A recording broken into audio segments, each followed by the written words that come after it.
how to smile. And that's another thing. You can lighten up a bit yourself. This severe routine is getting old, okay? I mean, you're acting like such a geek. Smile once in a while. Smile? Yeah, you know, smile. Watch. Hi, nice place you got here. How's business? Give me a break. Okay, bad example. See that guy over there? That's a smile.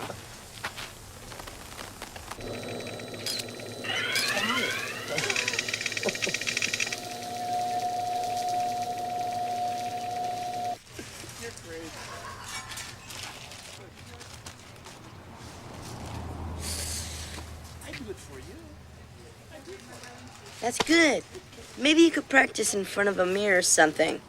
I remember when we screened it for the first time with the smile in a movie, everyone was howling, looking at me there, and I looked basically like a horse that was trying to smile. I mean, we were dancing on a fine line. If we go too far, make the Terminator kind of a clown figure, it doesn't really work. We always had to reinforce the image of him as this very stoic, invulnerable, kind of humorless character, and not make any of his humor self-conscious, more just sort of our reaction to him trying to do certain things.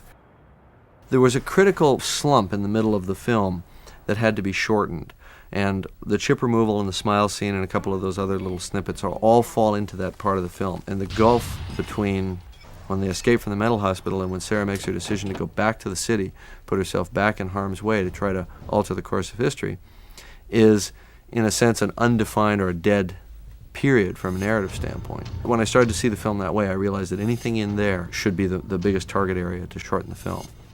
Another cut scene gave more insight into the character of Miles Dyson, the brilliant computer scientist whose pioneering work made him the target of a Sarah Connor-turned Terminator. Dyson is involved in sort of the scientific discovery of this neural net processor without allowing himself to think about the implications of such a design.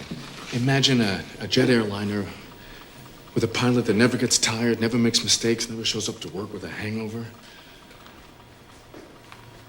Meet the pilot.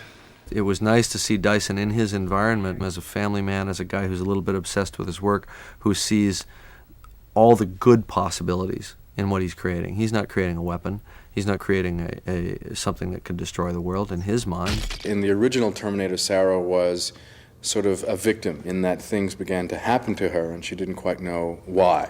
And it wasn't until, I guess, halfway in the middle of the movie she finds out that her son will be involved in these future wars. And in some way, Miles is the same thing. Suddenly there's this woman outside his window who's trying to kill him and he doesn't know why. And then, of course, he's told about the future. I feel like I'm going to throw up. In the methodical trimming and cutting down of scenes, not even moments featuring key special effects were spared. You also get a little bit more of that synth stuff as he starts to glitch everything he touches. That means if he can't control what's happening to him, that he's starting to lose it. I mean, I tried to play that the way I thought it should be played. I really didn't want him like starting to lose it. I imagine Jim would have said, I need more than just looks, but I thought looks were the best thing to do. I thought that was one of the most cool scenes in the movie when his feet are going into the grate and you can see that he's breaking down. He has some problems now. The glitching was meant to give some tiny ray of hope that it was possible to destroy this thing. It was possible to affect it in some way. They freeze it, they shatter it, and it reforms and comes after them again, but he's not working quite as well as he used to. I went for the linear thrust and took it out as a kind of embellishment that we didn't really need at that point. One other embellishment that was cut from the film was an entirely different ending. Here is the original scripted ending of Terminator 2. The future coda was really meant to be a kind of a bookend scene to the opening scene where we see the playground in the future. Is it 2029, and it's blasted and completely destroyed, and then we see the same playground, same year, same date, and it's fine. There was no judgment day. So it worked. The idea that you can change the future, we get to see that, yes, that happened. But there was a sense that why tie it up with a bow? If the future is changeable, then the battle is something which has to be fought continuously, and you can't do it with a single stroke. that it's the dualism, the dynamic between good and evil that is eternal. That was 30 years ago. But the dark future, which never came, still exists for me. And it always will, like the traces of a dream. Cut sequences like these rarely see the light of day, but exploring these scenes presents an extended view of the director's vision. There's a group of people that are interested in seeing what those scenes were and what some of the extended canvas might have been coming from those same actors, those same characters.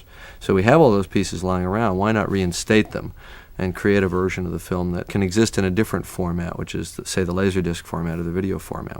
But it's there as a kind of a historical reference. Aren't we changing things? I mean, right now, changing the way it goes.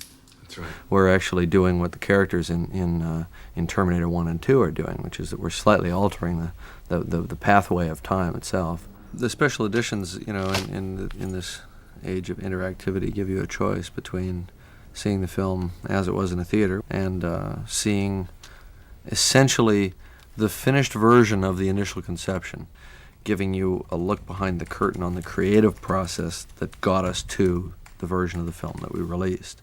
By putting everything back in, you see the ideas that were being explored. And in a sense, I think it's a good lesson for people who are interested in film to see what is necessary and what is not to tell a story.